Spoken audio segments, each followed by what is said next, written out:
Welcome to Uttu Tattu Kattu, review of the third test play of the second test match between India and England played at Edgbaston, Birmingham. Again, fabulous day of cricket. Lot of ups and downs in both the teams. To begin with, England, the second day ended with 77 for 3. Really reeling after India scored a mammoth 587. And early morning, it was all drama. Joe Root being dismissed, அது ஒரு freak dismissal down the leg side. Joe Root experience is really very soft dismissal. And immediately back to back Ben Stokes, the beauty from Siraj, pitching on middle, slight movement for bouncer. It was too close to play, too close to leave. Just a bat which caught behind Rishabh Pant. இந்த டெஸ்ட்ல ஏகப்பட்ட interesting facts. Second டேல வந்து back to back wickets for England. யாரு? Ben Duckett and Ollie Pope அடுத்தடுத்து. followed by இப்போ இன்னைக்கு morning வந்து Joe Root and captain Ben Stokes back to back wickets. இந்த மாதிரி பேக் டு பேக் 4 பால்ல 4 விக்கெட் போயிருக்கு. And England had scores of 0 from 6 batsmen. 6 batsmen scoring. இவ்வளோ இருந்தும் England finishing at 407 all out just because of those two brave hearts. Harry Brook, superb century, and it's 9th century. Can you believe in 9th century in some 27 test matches? Just awesome. And Jamie Smith, whom we didn't know much before this test series. ஆனா first டெஸ்ட்லயே அவர் first innings 40, second innings வந்து ஆடி கொடுத்து win பண்ணி கொடுத்தாரு match along with Joe Root. So is highly talented cricketer, it seems to be. And what a 184 not out today from Jamie Smith. Yes 6 ducks and 2 golden duck இருந்திருக்கு. இருந்தாலுமே the way Harry Brook and Jamie Smith carried out for England is humongous. அதாவது ப்ரெஷரே எடுத்துக்காம the played like strike rate வந்து ரொம்ப low இல்ல. Harry Brook was like 187 வந்து 190, like பெரிய டிஃபரன்ஸ் பால்ஸ்க்கும் ரன்ஸ்க்கும் டிஃபரன்ஸே இல்லாம தான் வந்து Jamie Smith was playing. Harry Brook took some time. ரொம்ப நேரம் கழிச்சு பார்க்கும்போது ஹாரி ப்ரூக் வாஸ் டேக்கிங் 114லேயே இருந்த மாதிரி ஃபீல். ஜேமி ஸ்மித் கொஞ்சம் ஸ்கோர் பண்ணிட்டே இருக்கிற மாதிரி ஒரு ஃபீல் இருந்தது. ஓகே, கொஞ்சம் வந்து செட்டில் டவுன் ஆகி 2 பேரும் 100க்கு அப்புறம் வெயிட் பண்றாங்க. 100 அடிச்சா மட்டும் பத்தாது, கொஞ்சம் ஆடணும், கேரி பண்ணணும்னு ஆடுறாங்க போலன்னு. தே scored a very big hundreds. They carried to 187, 184 அது வரைக்கும் போச்சு. ஆக்சுவலி ஸ்கோர்ஸ் போச்சு. அண்ட் ஆல்சோ ஜேமி ஸ்மித் வந்து எனக்கு தெரிஞ்சு அவர் இங்கிலாண்டோட ரிஷப் பண்ணிட்டுன்னு நினைக்கிறேன். எனக்கு அப்படிதான் ஃபீல் ஆகுது. Proper middle order, solid batsman. அவருக்கு வந்து அவர் பொட்டன்ஷியல் இப்பதான் வெளில காமிச்சிட்டு இருக்காரு. That he can play at என்ன லைக் ஒரு எல்லாமே ஆடலான்ற மாதிரி அவர் வந்து is there out. And also have to appreciate India's bowling. இந்த விக்கெட்லயும் இந்த தார் ரோட்லயும் வந்து 407 ஆல் அவுட் பண்ணியிருக்காங்க. அதுவும் இல்லாம with Siraj taking 6 wickets and Akash Deep நம்ம சொன்னோம் அந்த பேஸ் இதனால இஸ் வித் 4 விக்கெட்ஸ். அதுவும் பாத்தீங்கன்னா 80 ஓவர்ஸ் வரைக்கும் ஒண்ணுமே பண்ண முடியல. யார? ஹாரி ப்ரூக்கையும் ஜேமி ஸ்மித்தும். நம்ம நேற்று பேசணும் நியூ பால் எப்படி இருக்கும் அப்படின்ற மாதிரி பேசும்போது ஜஸ்ட் டு கால் த டைலாண்டர்ஸ் எடுத்துட்டு போயிருச்சு. பிகாஸ் அவங்களால வந்து ஆட முடியல, நிக்க முடியல அந்த பேஸ் நியூ பால் இதுல இருக்கும் போது. மேபி அந்த டைம்ல 5லேருந்து 6 விக்கெட் 7 விக்கெட்ஸ் போகும்போது ஜேமி ஸ்மித் வந்து பென் ஸ்டோக்ஸ் மாதிரி லீட்ஸ் ஒரு பக்கம் வச்சுட்டு நான் ஒரு பக்கம் ஆடுறேன் பண்ணியிருக்கலாம். பட் ஒரு நம்பிக்கை இருந்தது அவருக்கு. மேபி வந்து கிறிஸ் ஸ்டோக்ஸ் ஒரு 2 நிப்பாரு, பஷீர் ஒரு 2 ஆடுவாரு, யாராச்சும் ஒரு 2 நிப்பாங்க நம்ம போலான்னு. But it was too late to think. உடனே உடனே உடனே உடனே விக்கெட் போயிருச்சு. ஸோ 387 இவர் அவுட் ஆகும்போது ஹாரி ப்ரூக் 407 ஆல் அவுட், 20 ரன்ஸ்ல all out. New ball with trick and they use the new ball to their fullest talent, which was good from India.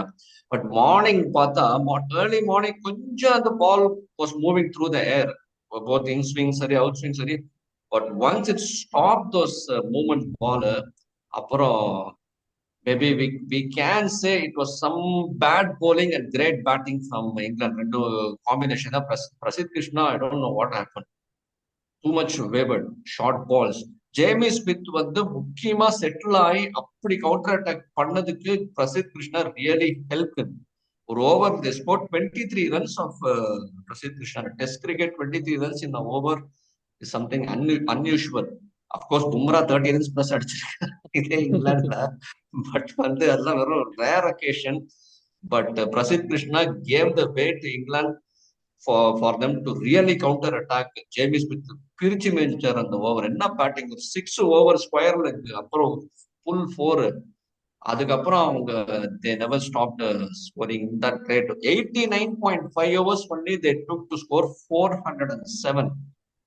அதுவும் from reeling at 84 for 5, 303 run partnership for the 6th wicket between Brook and Smith, which is the second second highest 6 wicket partnership for England in Test. England The first one being some, I think, 350 odd runs between Ben Stokes and Jody Bairstow Bairstow. against South Africa.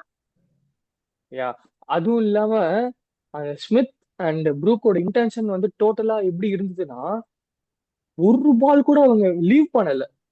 Beaten ஆன பால் எல்லாம் ஆட போன பால் தான். அவங்க நல்ல பால், respect கொடுப்போம், leave பண்ணுவோம், விட்டு ஆடுவோம், எதுக்கு துரத்திட்டு போகணுன்ற இன்டென்ஷனே இல்ல. அவுட் சைட் ஆஃப் போட்டா பேட்டை விட்டுக்கிட்டே இருந்தாங்க. அண்டர் த பேட் சைட்ல போயிட்டே இருந்துச்சு. ஒரே ஒரு ஆஃப் சான்ஸ் மாதிரி இருந்தது. பண்ட்டு கேட்ச் அங்க ரிஷப் பண்ட் விட்டாரு நிதிஷ் போட்டு.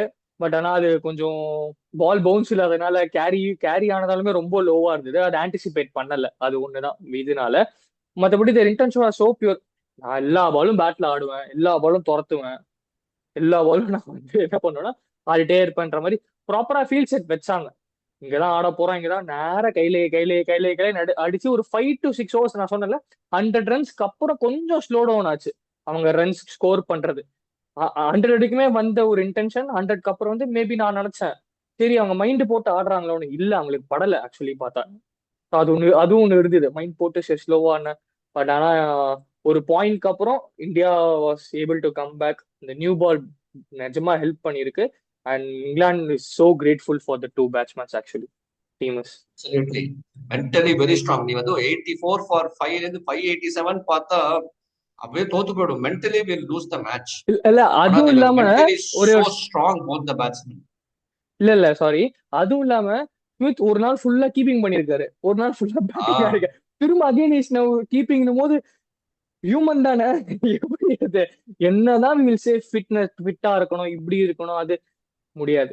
எப்படி it's very very very difficult. உங்க மைண்ட் வந்து அங்க பிளே ஆகணும். Should be fit, 100% should be fit. But ஒரு மொத்த டீமோட ரெஸ்பான்ஸ் கேரி பண்ணி ஒரு நாள் ஃபுல் ஆஃப் கீப்பிங் பண்ணிரு. கீப்பிங்கே டயரிங். அதை விட்டுட்டு திரும்ப யூ ஹாவ் டு வேர் அந்த crease for one full day. You scored huge runs போது again you are coming for next day. திரும்ப அன்னைக்கே கீப்பிங், திரும்ப நாளைக்கு ஃபுல்லா கீப் பண்ணணும். சான்ஸே இல்லை. அதுதான் சொன்னேன் when maybe. when your team is reeling by some 500 runs, 84 for 5 னா 503 runs behind, ரொம்ப ஸ்ட்ராங் மைண்ட் இருக்கணும் அந்த சிச்சுவேஷன்ல அப்படி கவுண்டர் அட்டாக் பண்றதுக்கு. வேற அந்த இந்தியன் போலிங் டாக்டிக்ஸ் வேற இன்னைக்கு just short of length delivery, outside off stump, இதே தான் போட்டுருந்தாங்க. They want to those batsman play those cover drives, off சைட்ல ஆட போய் அவுட் ஆகிறது தான் அது பிளான். அதே மெயின்டைன் பண்ணாங்க. But they played too well. And field செட்ல கூட என்ன தெரியல, ஒரு ஸ்லிப் வச்சுதான் போடுறாங்க போலிங். ஏன்னே தெரியல. ரிஷப் பண்ட் ஒரு ஸ்லிப் மேபி கொஞ்சம் வைடா வைக்கிறாங்க. அந்த ரிஷப் பண்ட் விட்ட ஆஃப் சான்ஸ் கூட ஆல்மோஸ்ட் அவர் கொஞ்சம் அந்த ஃபர்ஸ்ட் ஸ்லிப்புக்கும் விக்கெட் நடுவுல தான் போகுது போல. அது என்ன தெரியல. ஒரே ஒரு இங்கிலாந்துல ஒரே ஒரு ஸ்லிப் 84 for 5, 100 for 5னா ரியலி ஒரு 2 ஸ்லிப் வச்சு அட்டாக்கிங்கா போட்டிருக்கலாம். பட் ரொம்ப டிஃபென்சிவா ஃபீல்ட் செட் பண்ணிட்டாங்களோ தெரியல. ஏன்னா இவங்க 2 பேரும் அட்டாக்கிங் பேட்ஸ்மேன்னால deep mid wicket, deep square leg, long off இப்படியே வச்சு கடைசி வரைக்கும் அவங்க என்ன பண்ணிட்டாங்கன்னா பிரெயினியா டிஃபென்சிவ் ஃபீல்ட் செட் பண்ணது சிங்கிள் ஸ்டாப் பண்ண ஆரம்பிச்சிட்டாங்க நடுவில் நிறைய. So it was combination of attacking and sensible playing from these two batsman. அது தட் இஸ் ட்ரூ. பட் ஆனா எப்படின்னா பாலோட எஃபெக்டிவ்னஸ் வச்சுதான் ஃபீல்ட் செட் ஒரு மாதிரி இருக்கும். என்னதான் பேட்ஸ்மேன் சொன்னாலுமே நியூ பால் போடும்போது ஆப்வியஸா நம்ம 3 ஸ்லிப் ஒரு கல்லி வைக்கலாம். ஒரு பாயிண்ட்க்கு அப்புறம் wicket is not helping, ball is getting ஓல்டுன்னும் போது 50-50 லைக் எல்லாமே நம்ம ஒரு ப்ராபபிலிட்டி கம்மியா இருக்கும். இந்த பால் செகண்ட் ஸ்லிப்க்கு போக சான்சஸ் இருக்கு, கல்லிக்கு போகும், இங்க போகும்ன்ற மாதிரி. ஸோ என்ன பண்ணுவாங்கன்னா வந்து ஒரே ஒரு ஸ்லிப் வச்சுட்டு ஃப்ரண்ட் ஆஃப் த விக்கெட்ல வேற பிளான்ஸ் ஏதாச்சும் இது பண்ணுவாங்க. லைக் ஓகே மிடில் ஆர்டர்ஸ் தானே, நம்மளே போட்டு எடுத்துடலாம், நம்ம கொஞ்சம் ஃப்ரண்ட்ல இருக்கலாம், ரன்ஸ் கம்மி பண்ணலாம் நினைச்சாங்க. பட் ஆனா அது வந்து பேக் ஃபயர் ஆயிருக்கு. மேபி ஆப்வியஸா ஆயிருக்கு. ஏன்னா வந்து ஓப்பனா இருக்கு, டிஃபென்சிவா வச்சாலுமே ரொம்ப ஓப்பனா இருந்தது விக்கெட். தே ஜஸ்ட் ஈஸியா ஒன் ஒன் ஒன் எடுத்தாலே batsman will get confidence. Singles தான் பேட்ஸ்மேன் கான்ஃபிடன்ஸ், எங்க பவுண்டரிஸ் கிடையாது. நீ லூஸ் பால் போட்டனா ஓகே பவுண்டரி வந்துருச்சு சேஃப். ஆனா அவங்க வந்து எல்லா பாலுமே வந்து நான் பேட்ல ஆடணும்னு தான் போனாங்க இன்னைக்கு. நீங்க பால் ஆமா ஆமா. டிஃபரன்சஸ் ரன்ஸ்க்கும் பால்ஸ்க்கும் ஹாரி ப்ரூக் மட்டும் தான் டுக் சம் டைம். ஓகே நம்ம ஒரு 4 பால் டிஃபென்ஸ் வைப்போம், 5வது பால் சிங்கிள் எடுக்கலாம். It wasn't like that. எல்லா பாலும் எனக்கு மிடில் பண்ணோம். எல்லாம் கிறிஸ்டோக்ஸ் கார்ஸ் கூட வந்த ஃபர்ஸ்ட் பால் மிடில் பண்ணாங்க பேட்ல. என்னடா இது அப்படின்ற மாதிரி They இருந்தது can எனக்கு. bat, அதான் சொல்றேன். Chris Woakes, Brydon Carse, they all can bat. அவங்க வந்து இந்தியன் லோவர் ஆர்டர் மாதிரியே தான், டெய்ல் மாதிரியே தான். they flopped. கொஞ்சம் வந்து Jamie ஸ்மித்துக்கு had they given some support. ஒரு இந்த சைட்ல வந்து ஒரு 50-60 ரன்ஸ் அடிச்சுட்டு அவர் வந்து ஒரு 100 ரன்ஸ் அடிச்சிருந்தாருன்னா they would have closed in India's target. 407ங்கிறது ஒரு 507 கிட்ட வந்திருப்பாங்க. Obviously the test could have gone Yes. towards a draw. இப்போ வந்து ரிசல்ட் ஸ்டில் அந்த கார்டு. எப்படின்னா இந்தியா வந்து லீட்ஸ் பை 244. ஐ திங்க் நாளைக்கு வந்து டி வரைக்கும் ஆடி they will try to push the lead to at least ஒரு 500. அந்த ஒரு சைக்கலாஜிக்கல் ஸ்கோர். ஏன்னா 450 460 சேஸ் பண்ணிடுவாங்களோ, ஒரு 500 இட்ஸ் லைக் அன்ரீச்சபிள். ஸோ ஒரு 500 வச்சுட்டு டீலேருந்து ஆடினாங்கன்னா கூட ஒரு 120 125 ஓவர்ஸ் இருக்கும் for India to get those 10 wickets in the second innings. But 120 overs chasing 500 at 4.5 runs, baseball cricket, கொஞ்சம் எக்ஸைட்டிங்கா தான் இருக்கும்னு நினைக்கிறேன். Because definitely they are not going for a draw. Second innings கொடுத்தாங்கன்னா that is sure. ஒன்னு அடி இல்லைன்னா out ஆயிட்டு வந்துரு. அதுதான் இங்கிலாந்தோட பாலிசியா If இருக்கு. they have if they have 1.5 days na they'll go. டீக்கு அப்புறம்னா அந்த டீல இருந்து அந்த எண்ட் செஷன் டே முடிகிற செஷன் வரைக்கும் அந்த என்ன சுச்சுவேஷன் பார்த்து next day they will plan. அப்படி ஒண்ணு இருக்கலாம். ஏன்னா இப்ப எப்படின்னா இப்போ இங்கிலாந்துக்கு ஜோ ரூட் வந்து ஒரு ரன் ஃபுல்லா நிக்கணும்னு சொன்ன மாதிரி கேஎல் இந்தியாவுக்கு இப்போ இருக்கணும். ஏன்னா India is counter attacking right now. They going for runs. They shoot like கண்டிப்பா. போடா KL. Yeah because instantly initially ஒரு ப்ரெஷர் போட்டுட்டாங்க, ரன்ஸ் வர ஆரம்பிச்சிருச்சுன்னா அப்புறம் வர பேட்ஸ்மேன்ஸ் எல்லாம் they'll just follow that. அங்க ஒரு ஸ்டாப் இருக்காது. ஓகே நம்ம வெயிட் பண்ணலாம் இல்ல, ஏன்னா because we don't have much time. இப்போ அவங்க மேல ப்ரெஷர் போட்டாங்கன்னா நம்ம சைட்ல ரன்ஸ் இருக்கணும், நம்ம சைட்ல ரன்ஸ் இருந்தே ஆகணும், கம்ஃபர்டபுளான ரன்ஸ் இருக்கணும் ஏன்னா போலிங் போடுறதுக்கு. இப்போ நம்ம போலர்ஸ் ஆப்வியஸா ஆகாஷ் தீபன் சிராஜ் செம்ம கான்ஃபிடன்ஸ்ல இருப்பாங்க to come and bowl in second innings. So அப்படி இருக்கும் போது ஏன்னா ஸ்பின்னர்ஸ் ஒன்றும் பண்ணல, அது ஆப்வியஸா தெரியுது. நான் இன்னொன்னு நினைச்சேன், எதுக்கு சுந்தருக்கு கொடுக்கவே இல்லையே, கொஞ்சம் ட்ரை பண்ணலாமே, ஸ்பின்னர்ஸ் போட்டு எடுக்கலாமே, போட்டு எடுக்க. ஏன்னா பிரசித் கிருஷ்ணா அடிக்கிறாங்கன்னு தெரிஞ்சு தேவை just giving to back to back பிரஷீரே கொடுத்துட்டு இருந்தாங்க. சரி பாஸ் பண்ணு பிளஸ் கிவ் இட் டு சுந்தர்னா no it didn't happen actually அவ்வளோவா. ஸோ டெஃபினட்டா இப்போ கேஎல் ஒரு ரன் இருக்கணும். மற்ற பேட்ஸ்மேன்ஸ் எல்லாம் ஷுட் கொஞ்சம் ஓரளவுக்கு பாசிட்டிவா ஆடணும். ஆடிட்டு ஒரு நாளைக்கு டீ வரைக்கும் ஆடிட்டு இது பண்ணிட்டாங்கன்னா definitely Rishabh Pant go for the kill. Rishabh Pant will do that. Definitely will go for that. It will be so exciting actually. T20 cricket தான் ரிவர்ஸ் ஸ்வீப், ஸ்விட்ச் ஹிட், உட்காந்து மேல தூக்கி அடிக்கிறது. you will do all sorts of shots. you will definitely play. And என்ன நிறைய 2 நாளா ஒரே இந்தியன் ஃபீல்டர்ஸ் ஒரே காமெடியா இருக்கு. 2 வாட்டி பேண்ட் ரிமூவ். அதுக்கு நாசர் ஹுசேன் கேட்டா what is happening to the Indian pants and Ravi Shastri வந்து இட்ஸ் ரிஷப் பேண்ட் அப்படின்னா. ஆமா அதுவும் ஜடேஜா ஃபீல் பண்ணும்போது பேண்ட் வாஸ் இல்ல I know that why the cameraman was so keen to show. இல்ல எனக்கு என்னன்னா இன்னைக்கு சிராஜுக்கு வந்து பேண்ட் காட் ரிமூவ் ஃபீல் பண்றச்சே. இல்ல சோ 2 நாள்ல 2 பேருக்கு அதான் why the cameraman showing the zoom பண்ணி காட்டுறாங்க. ஏன் ஜூம் பண்ணி அவன் வந்து இது கட்டுறதெல்லாம் காட்டுறீங்களே ஏன்? Okay it's a funny thing. Okay அந்த டேல தட்ஸ் ஓகே. பட் என்னன்னே தெரியல, அவங்க ஒழுங்கா கட்ட மாட்டாங்களா, லூசா இருக்கா, இல்ல டைவ் அடிக்கும் அது விழுந்துருதா? but the inner cover was better. அதனால வந்து தப்பிச்சாங்க. Okay, so anyway, I think that's all for the day, main highlights. And இன்னைக்கு வாங்க தெரிஞ்சுக்கலாம்ல, we'll discuss about how India struggled to get the sixth wicket in the history of the cricket. We have to go to 11 years back, 2014 in New Zealand. Brendan McCullum தான் captain அப்போ. They were New Zealand were some 192 or more all out first innings. India scored some 450 plus runs. They were leading some 300 plus runs. Massive lead in the first innings. And second innings, sure innings defeat in New Zealand. They were going towards a sure innings defeat at 94 for 5. Can you believe 300 runs ம் lead India? 94 for 5 New Zealand. Anybody என்ன நினைப்பாங்க? Match is over. அதுதான் இல்ல. PJ Watling and Bass stitched a 352-run partnership for the 6th wicket. Brendan McCullum, captain, he scored 300, triple hundred in the second innings of a test match.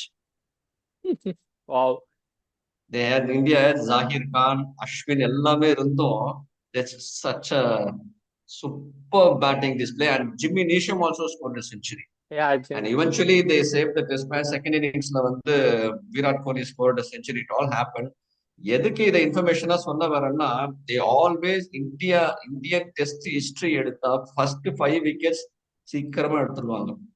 And from the 6th wicket they always struggled. And two classic examples, one against New Zealand and today again Indigo 300 plus partnerships, yeah yeah yeah yeah which proves how India struggles to get the 6th wicket. Papa, second innings, Papa. Tomorrow yes definitely going to be a very interesting days of cricket and aggressive days of cricket also. Everybody they're going to go for scores and runs. So we'll wait and watch for the fourth day. Yes With this, yeah we'll waiting wind up the verbal highlights for the third day on Puttu, Tattu, Kattu. S okay bye guys Bye.